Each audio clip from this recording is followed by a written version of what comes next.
আল্লাহ আমার রব, এই রবি আমার সব, দামে দামে তন মনে তারি অনুভব।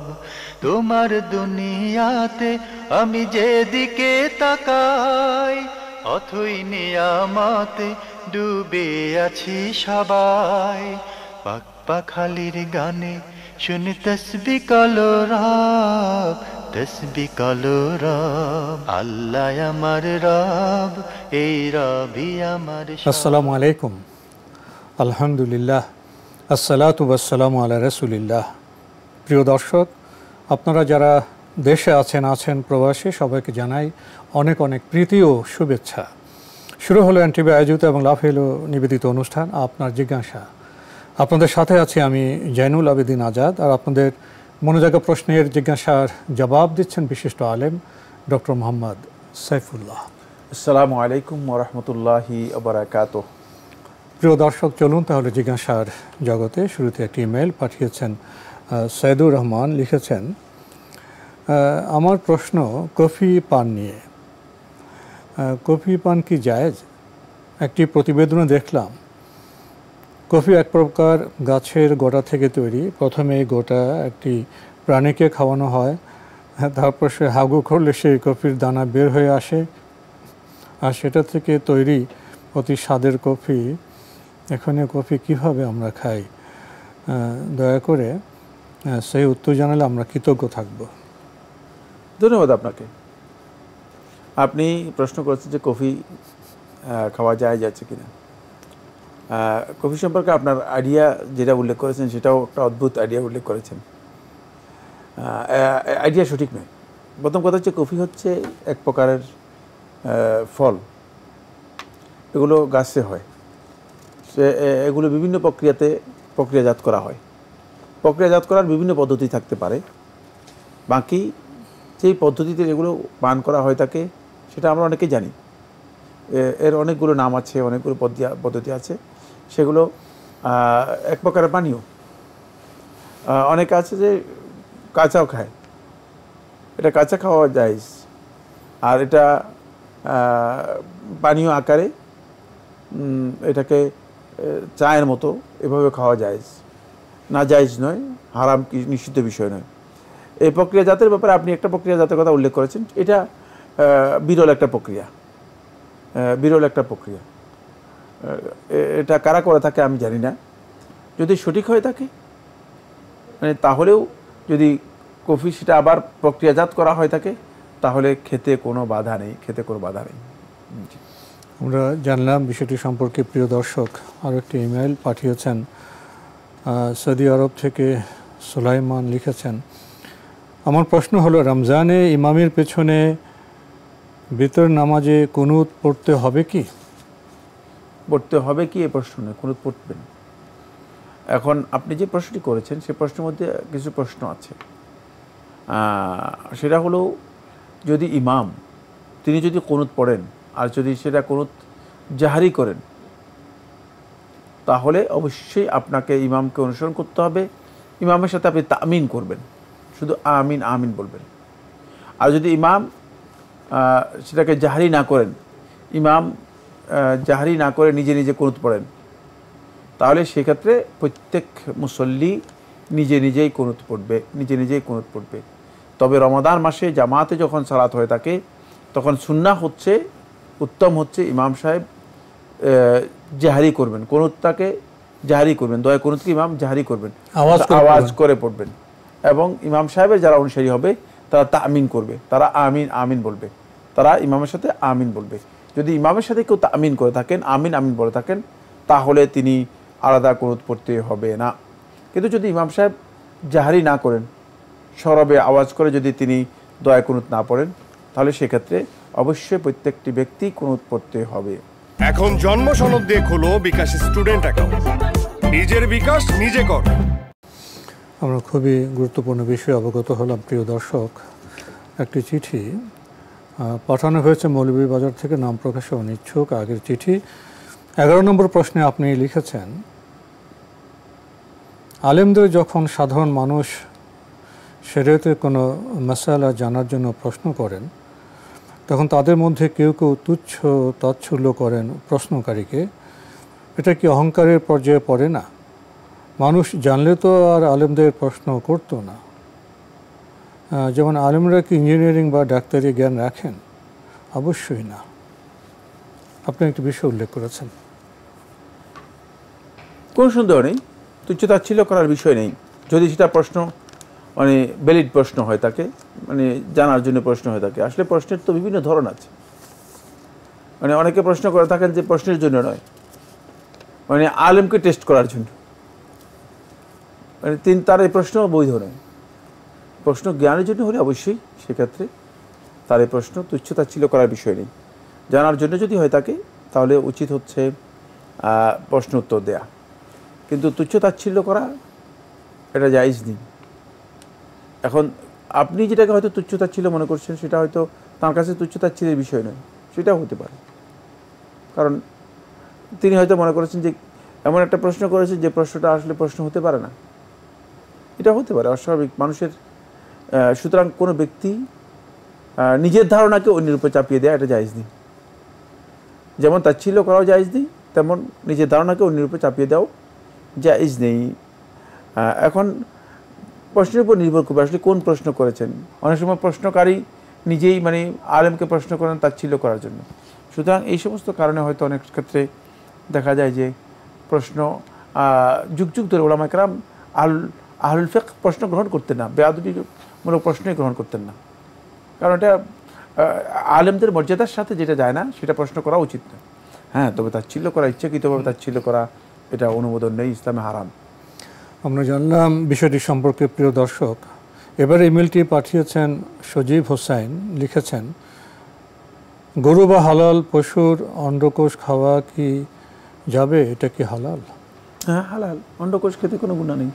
শরীরের একটা অংশ, বৈধ অংশ, খাওয়া জায়েজ রয়েছে।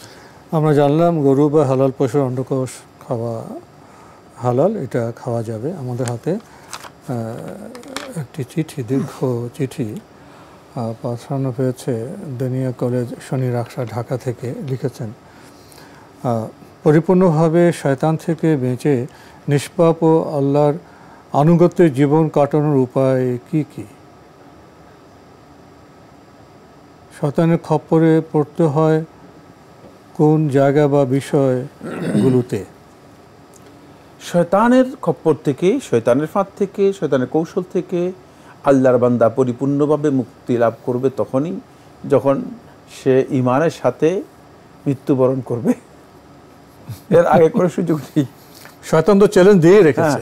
না, চ্যালেঞ্জ দিচ্ছে শুধু তা নয়, চ্যালেঞ্জ আমরা তো অনেক আছে চ্যালেঞ্জ দিয়েছে বসে রয়েছে, কিন্তু চ্যালেঞ্জ দিয়ে সে কাজ করে যাচ্ছে, সে সক্রিয়, অ্যাক্টিভ। আমরা শয়তানকে ভুলে গেছি, শয়তান আমাদের ভুলে না, শয়তান কাজ করে যাচ্ছে। সুতরাং আপনি যেই মাসালা জিজ্ঞেস করেছেন সেই মাসালাটি এটা মানে তখনই হবে পরিপূর্ণরূপে শয়তান থেকে, আপনি শয়তানের কৌশল থেকে, শয়তানের ফাঁদ থেকে আপনি নিজেকে রক্ষা করতে পারবেন যদি আপনি ঈমানের সাথে মৃত্যুবরণ করতে পারেন। এর আগে এমনকি মৃত্যুর আগ মুহূর্ত পর্যন্ত আপনি নিজেকে নিশ্চিন্ত, নিরাপদ শয়তান থেকে মনে করার কোনো সুযোগ নেই। এক্ষেত্রে শয়তানের ওয়াসওয়াসা থেকে, শয়তানের কূটকৌশল থেকে, শয়তানের মাসায়েদ থেকে, মাকায়েদ থেকে আল্লাহ তাআলার কাছে আশ্রয় প্রার্থনা করবেন। নিয়মিত আল্লাহ তাআলার কাছে আশ্রয় প্রার্থনা করবেন। এই জন্যই আমাদেরকে আল্লাহ তাআলার কাছে আশ্রয় প্রার্থনা করতে বলা হয়েছে, শয়তানের ষড়যন্ত্র থেকে বাঁচার জন্য বলা হয়েছে। সুতরাং শয়তানের ওয়াসওয়াসা থেকে নিজেকে রক্ষা করার জন্য আমাদেরকে আল্লাহ তাআলার কাছে বেশি বেশি করে আশ্রয় চাইতে হবে, নিয়মিত আশ্রয় চাইতে হবে, যাতে করে আমরা আল্লাহ রাব্বুল আলামিনের কাছে আশ্রয় নিতে পারি, শয়তানের ওয়াসওয়াসা থেকে নিজেকে রক্ষা করতে পারি। এক্ষেত্রে দুটি গুরুত্বপূর্ণ দিক নির্দেশনা রয়েছে ইসলামী শরীয়তের, যেটা রাসূলুল্লাহ সাল্লাল্লাহু আলাইহি ওয়াসাল্লাম দিয়েছেন। এক নম্বর হচ্ছে ইস্তেআযা করা, দ্বিতীয় নম্বর হচ্ছে শয়তান যে সমস্ত জায়গায় মানুষদেরকে প্রতারিত করতে পারে এই সমস্ত স্থান থেকে নিজেকে দূরে রাখা, বিরত রাখা এবং সেগুলোতে না যাওয়া, সেই সমস্ত স্থানে না যাওয়া। যদি এই কাজগুলো করতে পারেন তাহলে অবশ্যই আপনি শয়তানের ওয়াসওয়াসা থেকে নিজেকে মুক্ত রাখতে পারবেন। তারপরেও নিশ্চিন্ত হওয়ার কোনো সুযোগ নেই। এখন জন্ম সনদ দিয়ে খোলো বিকাশ স্টুডেন্ট অ্যাকাউন্ট। নিজের বিকাশ নিজে কর। আপনি আরও প্রশ্ন করেছেন, প্রবৃত্তিকে পরিপূর্ণভাবে দমিয়ে রাখার পদ্ধতি কি? প্রবৃত্তিকে দমিয়ে রাখার জন্য যে কাজগুলো আমাদের করতে হবে, প্রথম হচ্ছে অধিক পরিমাণে সিয়াম পালন করবেন। দ্বিতীয় নম্বর হচ্ছে আপনি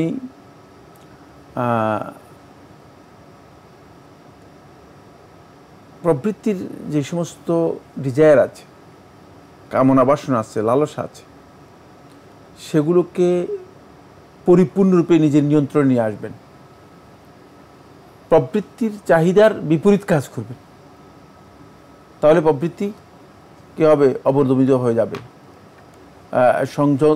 প্রবৃত্তিকে আপনি সংযত করতে পারবেন, পরিপূর্ণরূপে সংযত করতে পারবেন। 3 নম্বর যে কাজটি, সেটা হচ্ছে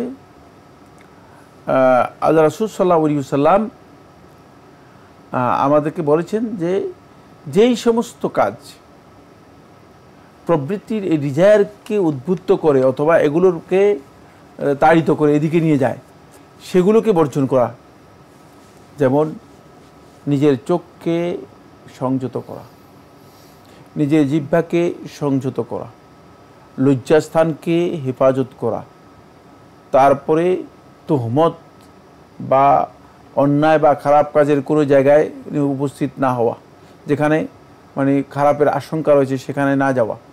এই কাজগুলোকে নিজেকে কী করতে হবে? নিজেকে নিয়ন্ত্রণে আনতে হবে, নিজের নিয়ন্ত্রণে আনতে হবে। যদি কোনো ব্যক্তি এই কাজগুলো নিজের নিয়ন্ত্রণে আনেন, তিনি নিজের নফসের উপর নিজে ক্ষমতাবান হবেন, নিজের নফসের উপর নিজে শক্তিশালী হয়ে যাবেন। তখন তার নফস তার কথা কী করবে? তার কথা অনুযায়ী চলবে এবং নিজের নফসকে নিজে নিয়ন্ত্রণ করতে পারবেন, অন্যথায় নিজের নফসকে নিয়ন্ত্রণ করতে পারবেন না। শেষ কাজ হচ্ছে তাজকিয়াতুন নফস, নফসটাকে পবিত্র করার জন্য চেষ্টা করতে হবে, আত্মশুদ্ধির চেষ্টা করতে হবে। এই তাজকিয়াতুন নফসের মৌলিক কাজগুলো যেগুলো, সেগুলো আল্লাহ সুবহানাহু ওয়া তাআলা খুব সহজ কথায় বলে দিয়েছেন। কাদ আফলাহা মান তাযাক্কা ওয়া যাকারা ইসমা রাব্বিহি ফাসাল্লা বাল তুসিরুনাল হায়াতাদ দুনিয়া। 3টি কাজ। 1 নম্বর কাজ হচ্ছে তাজকিয়াতুন নফস করতে হলে অবশ্যই আল্লাহ তাআলার অধিক পরিমাণে জিকির করা। 2 নম্বর হচ্ছে অধিক পরিমাণে আল্লাহ তাআলার সালাত আদায় করা। 3 নম্বর হচ্ছে দুনিয়ার যে সমস্ত ভোগবিলাস আছে সেটাকে অগ্রাধিকার না দেয়া। তাহলে ওই ব্যক্তি সত্যিকার তাজকিয়াতুন নফস করতে পারবে। খুবই গুরুত্বপূর্ণ বিষয় আমরা অবগত হলাম। প্রিয় দর্শক, আমরা প্রায় সময় তাজকিয়াতুন নফস, আত্মপরিশুদ্ধির কথা শুনি, কিন্তু ভুল পথে যাই। আমরা 3টি কথা জানলাম। আল্লাহ জিকির অধিক পরিমাণে করতে হবে, অধিক সালাত পড়তে হবে এবং ভোগ বিলাসের যে আহ্বান, মগ্ন হওয়া, সেখান থেকে দূরে থাকতে হবে। খুবই গুরুত্বপূর্ণ বিষয় জানলাম। এখন বাকি আমাদের কাজ করার। প্রিয় দর্শক, আপনি আরও প্রশ্ন করেছেন, আহলে হাদিসের কোনো মেয়ে তাবলীগে জামাত বা জামাতে ইসলামের কাউকে বিয়ে করা কি জায়েজ? আসলে বিয়ের ব্যাপারে মানে আহলে হাদিস, তাবলীগে জামাত অথবা আর কি বলছে জামাত ইসলামের কাউকে বিয়ে করা, এইগুলো হচ্ছে দৃষ্টিভঙ্গির বিশাল পার্থক্য, অথবা চিন্তাধারা, অথবা দলীয় চিন্তাধারা। কিন্তু আকীদাগত দিক থেকে, ঈমানের দিক থেকে যদি ব্যাপক কোনো পার্থক্য না থাকে, তাহলে সেখানে বিয়ে হতে কোনো বাধা নেই। এখন আপনি যদি আকীদাগত দিক থেকে বিশাল বিচ্যুতি থাকে, তাহলে সেক্ষেত্রে বিয়ে না হওয়াই উত্তম। আমরা লক্ষ্য করেছি, যেমন আপনি যাদের কথা বলেছেন, যে দলের কথা বলেছেন, যেহেতু সুনির্দিষ্ট দলের কথা উল্লেখ করেছেন, এই জন্য প্রশ্ন উত্তর দেওয়াটা আমার জন্য সহজ নয়, মানে বাকি কঠিন। বাকি আপনি যেটা বলেছেন, মানে দেখা গেছে যে দৃষ্টিভঙ্গির দিক থেকে হিজবিয়ত গালেব হওয়ার কারণে, দলের সংকীর্ণতা গালেব হওয়ার কারণে এক দল আরেক দলকে কোনোভাবেই করতেছে না, বরদাস্ত করতেছে না। কিন্তু বরদাস্ত না করলে এখানে দাম্পত্য জীবন হবে কিভাবে? ঠিক না? দাম্পত্য জীবনের এখানে ব্যক্তি নিজের মধ্যে সমস্যা হবে, দাম্পত্য জীবনের সমস্যা হবে। কারণ আপনি বরদাস্ত করতে, আপনি মানে স্বামী স্ত্রীকে বরদাস্ত করতে পারবেন না, স্ত্রী স্বামীকে বরদাস্ত করতে পারবে না, তাহলে এই মানে দলীয় সংকীর্ণতার এটাকে হিজবিয়ত বলা হয় আরবিতে। এবার তো আমরা নির্বাচন লক্ষ্য করলাম, নির্বাচন ভোটে স্বামী একদিকে স্ত্রী একদিকে, এদিক থেকে তো জটিলতা তৈরি করে, কি দ্বন্দ্ব। ফলে এই যে পারিবারিক মানে যে মানে বিয়ে তো কেন, পারিবারিক সহনশীলতার জন্য, দাম্পত্য সহযোগিতার জীবন সুন্দর জন্য হবে, এবং সহমত হবে। মানসিক প্রশান্তির জন্য, পরস্পরের মানে শেয়ারিং কেয়ারিং এর জন্য এটা কিচ্ছু হবে না। সুতরাং বিয়ের পরে যদি নিজ নিজ ফারকে নিয়ে থাকেন, নিজ নিজ মতবাদ নিয়ে থাকেন, দ্বন্দ্ব করেন, তাহলে কিচ্ছু হবে না। সুতরাং সেটা যদি থাকে তাহলে এখানে বিয়ে না হওয়াই উত্তম। কিন্তু আমি এই প্রশ্নের উত্তর সরাসরি দিতে পারছি না, এজন্য যেহেতু একটি সুনির্দিষ্ট দলের সাথে সম্পৃক্ত বিষয়। আইনি তো এখানে কি কারণ বলেন? জি, আপনি মূল বিষয়তে বলে দিলেন যে আকীদার মৌলিক সমস্যা না থাকলে যে কোনো জায়গায় বিয়ে হতে পারে। জি। আরও লিখেছেন, খারাপ অভ্যাসকে ভালো অভ্যাসে রূপান্তরিত করার কিছু কৌশল বলবেন কি? খারাপ অভ্যাসের প্রথম কাজ হচ্ছে খারাপ অভ্যাস সেটা চিহ্নিত হলেই সাথে সাথে সেটাকে পরিত্যাগ করা, সেটাকে বর্জন করা।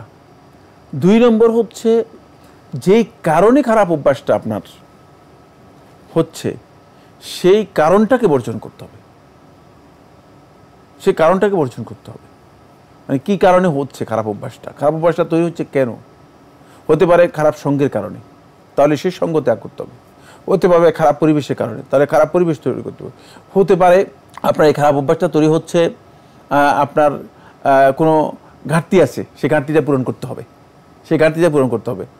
সুতরাং এই খারাপ অভ্যাসটা যেই কারণে খারাপ অভ্যাসটা তৈরি হচ্ছে সেই কারণ পরিহার না করলে তাহলে আপনি খারাপ অভ্যাসকে রূপান্তরিত করতে পারবেন না, পরিবর্তন করতে পারবেন না। যেমন আমি একটা উদাহরণ দিলে খুব সহজে বুঝতে পারবেন। সেটা হচ্ছে যেমন একজন ধূমপান করে, এখন ধূমপান করে মানে যাদের সাথে চলাফেরা করে সবাই ধূমপান করে, এদের সাথে ধূমপান করে। আবার সেই ব্যক্তি ধূমপান ত্যাগ করার চেষ্টা করলেও যদি ওই সঙ্গের সাথে সঙ্গদোষ ওই গ্রুপের সাথে যদি সে থাকে তাহলে সে ধূমপান ত্যাগ করতে পারবে না। ওই পরিবেশ থেকে তাকে আউট হতে হবে, পরিবেশ থেকে তাকে বেরিয়ে আসতে হবে। এটাকে রূপান্তরিত করতে হলে পরিবেশ থেকে তাকে আউট করে তারপরে আসতে হবে। 3 নম্বর যে কাজটি সেটা হলো মানে এখানে একটা ফারাগ তৈরি হচ্ছে, একটা শূন্যস্থান তৈরি হচ্ছে, ফাঁকা তৈরি হচ্ছে, ঠিক না? কারণ যখন আপনি একটা অভ্যাস এর মধ্যে ছিলেন, অভ্যাসে একটা ফাঁকা তৈরি হচ্ছে, তো এই ফাঁকা জায়গাটা পূরণ করার জন্য একটা ভালো জিনিস কি করবেন, এর মধ্যে রিফিল করবেন, শূন্যস্থান পূরণ রিফিল করতে হবে। ভালো জিনিস কি সেটা রিফিল করা যায়, সে রিফিল করার চেষ্টা করবেন। যদি ভালো জিনিসকে পূর্ণ করতে পারেন তাহলে দেখবেন যে আপনার অভ্যাসের পরিবর্তন হয়েছে। কিন্তু খালি যখন থেকে যাবে তখন কতক্ষণ পরপরই শয়তান এসে আপনাকে মানে খারাপ রাখা যাবে না, মন্দ জায়গায় ভালো জিনিস আনতে হবে। এই জন্য ওমর ইবনে খাত্তাব রাদিয়াল্লাহু তাআলা বলেন যে এই যে হাতগুলো দেখতেছো, এই হাতগুলোকে হয়তো কাজে লাগাও, নচেত শয়তান এগুলোকে কাজে লাগিয়ে দেবে। কারণ খালি হাত থাকবে না, হাত নিজে নিয়ন্ত্রণে হাত কাজে লাগাতে হবে। সুতরাং কাজে এই শূন্য স্থানটাকে পূরণ করাটা হচ্ছে ভালো অভ্যাসে পরিণত করার পদ্ধতি। জি, তো আজকে আমাদের এখানেই শেষ করতে হচ্ছে। আপনাকে অনেক ধন্যবাদ। আপনাকে অনেক ধন্যবাদ। প্রিয় দর্শক, আমরা দেখছিলাম এনটিভি আয়োজিত এবং লাভ হেলো নিবেদিত অনুষ্ঠান আপনার জিজ্ঞাসা। আমাদের অনুষ্ঠান আপনারা এনটিভি অনলাইনেও দেখতে পারবেন। ভিজিট করুন www.ntvbd.com। এছাড়া ইউটিউবে এবং আমাদের ভেরিফাইড ফেসবুক পেজে অনুষ্ঠান দেখতে পারবেন। শেষের প্রশ্নটি খুবই গুরুত্বপূর্ণ এবং জীবন ঘনিষ্ঠ। খারাপ অভ্যেসকে ভালো অভ্যাসে রূপান্তরিত করার কিছু কৌশল প্রসঙ্গে শায়েখ বলছিলেন, আসলে পৃথিবীতে শূন্যস্থান তো কেউ থাকে না। যেটা খারাপ দিয়ে ভরা ছিল সেটাকে বের করতে হবে এবং সেখানে ভালো জিনিসের প্রবেশ ঘটাতে হবে। আমাদের সক্রিয় থাকতে হবে, সচেতন থাকতে হবে এবং ভালোর সাথে থাকতে হবে। চিঠি লিখুন, প্রশ্ন পাঠান আমাদের ঠিকানায়। পরিচালক আপনার জিজ্ঞাসা, এনটিভি, বিএসসিসি ভবন, 7ম তলা, 102 কাজী নজরুল ইসলাম এভিনিউ, কারওয়ান বাজার, ঢাকা 1215। ইমেল অ্যাড্রেস আপনার জিজ্ঞাসা @ntvbd.com। মহান আল্লাহ আমাদের সবাইকে নিরাপদে রাখুন শান্তিতে। আসসালামু আলাইকুম। আল্লাহ আমার রব, এই রবি আমার সব, দামে দামে তন মনে তারি অনুভব। তোমার দুনিয়াতে আমি যেদিকে তাকাই, অথই নিয়ামতে ডুবে আছি সবাই। পাক পাখালির গানে শুনি তসবিহ কালো রব, তসবিহ কালো রব। আল্লাহ আমার রব, এই রবি আমার সব।